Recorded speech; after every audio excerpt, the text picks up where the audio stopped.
नमस्कार सर्वांना, मी अन्नपूर्णाच्या किचनमध्ये तुमचं सर्वांचं स्वागत आहे। आज आपण इथे चमचमीत अशी तोंडली फ्राय कशी करायची ते बघणार आहोत। इथे आपण आता तोंडली फ्राय करायला घेतोय। तर पहिल्यांदा तोंडली स्वच्छ धुवून कोरडी पुसून मग ही अशी उभ्या पद्धतीने कट करून घेतलेली आहे। आता इथे कढई ठेवून घेतलेली आहे गॅसवर। त्याच्यामध्ये एक पळी तेल घातलेलं आहे। तेल गरम झाल्यानंतर आपल्याला मोहरी घालून घ्यायची आहे। मोहरी छान तडतडल्यानंतर जिरे घालायचं आहे। आता त्याच्यानंतर आपल्याला ही कट केलेली तोंडली घालून घ्यायची आहे।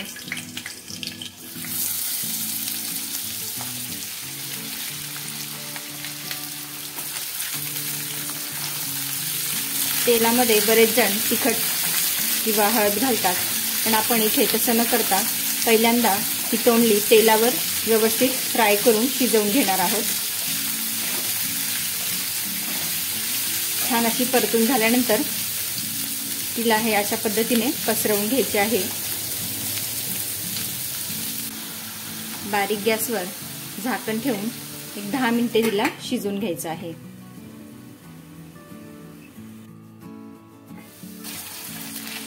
छान अशी लालसर रंगावर आपल्याला परतून घ्यायची आहे।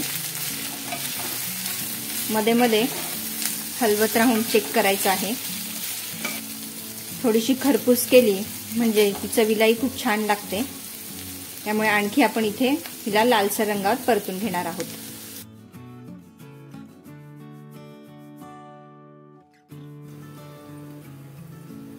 पुन्हा एक वेळ आपण चेक करूयात।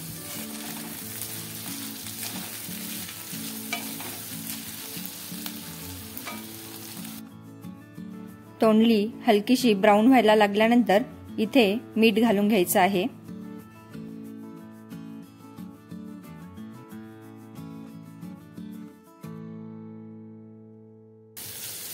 आता इथे जवळजवळ आपली तोंडली शिजलेली आहे। त्यामुळे इथे आता झाकण ठेवायचं नाही। हिला अशीच परतत राहून थोडीशी खरपूस करून घ्यायची आहे।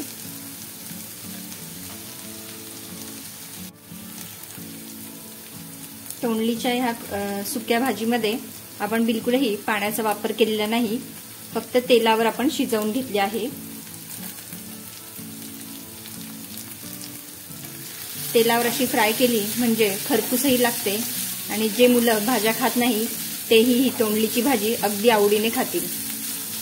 तुम्ही ही रेसिपी नक्की करून बघा आणि आवडल्यास लाईक शेअर करायला विसरू नका आणि अजूनही या चॅनलला सबस्क्राइब केले नसेल तर सबस्क्राइब करायलाही विसरू नका आणि बेल आयकॉनलाही क्लिक करा, जेणेकरून मी नवीन रेसिपी अपलोड करेल तेव्हा त्याचे नोटिफिकेशन तुम्हाला मिळेल। आता हलकीशी इथे ब्राऊन होत आलेली आहे। त्यावेळी आपण मिरची पावडर आणि हळद घालून घ्यायची आहे। तुम्ही तुमच्या आवडीनुसार मिरची पावडर घालू शकता।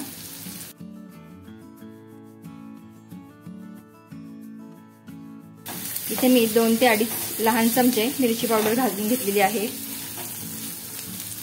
त्याच्यानंतर अर्धा लहान चमचा हळद घालून घ्यायची आहे। पुन्हा एकदा व्यवस्थित परतून घ्यायचं आहे।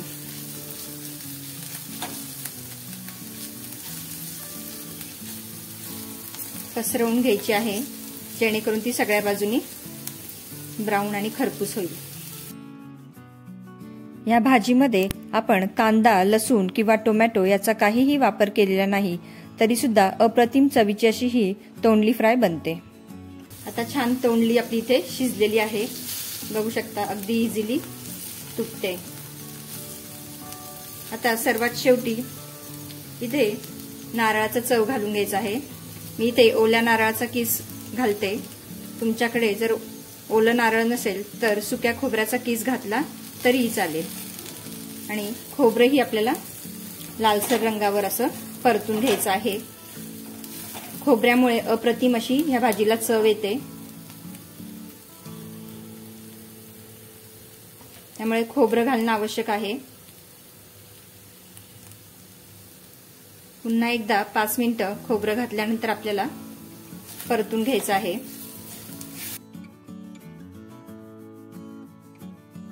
इथे छान खरपूस रंगावर आपली ही तोंडली परतून झालेली आहे। इथे बघू शकता कलरही खूप सुंदर आलेला आहे। कोथिंबीरने गार्निश करून घ्यायचं आहे।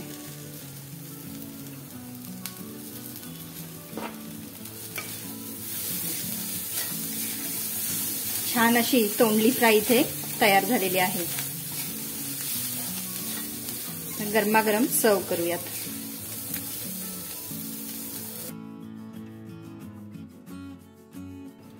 मस्तपैकी गरमागरम इथे तोंडली फ्राय सर्व केलेली आहे। चला तर मग तुम्ही ही रेसिपी नक्की करून बघा आणि आवडल्यास लाईक, शेअर आणि सबस्क्राईब करायला विसरू नका। धन्यवाद।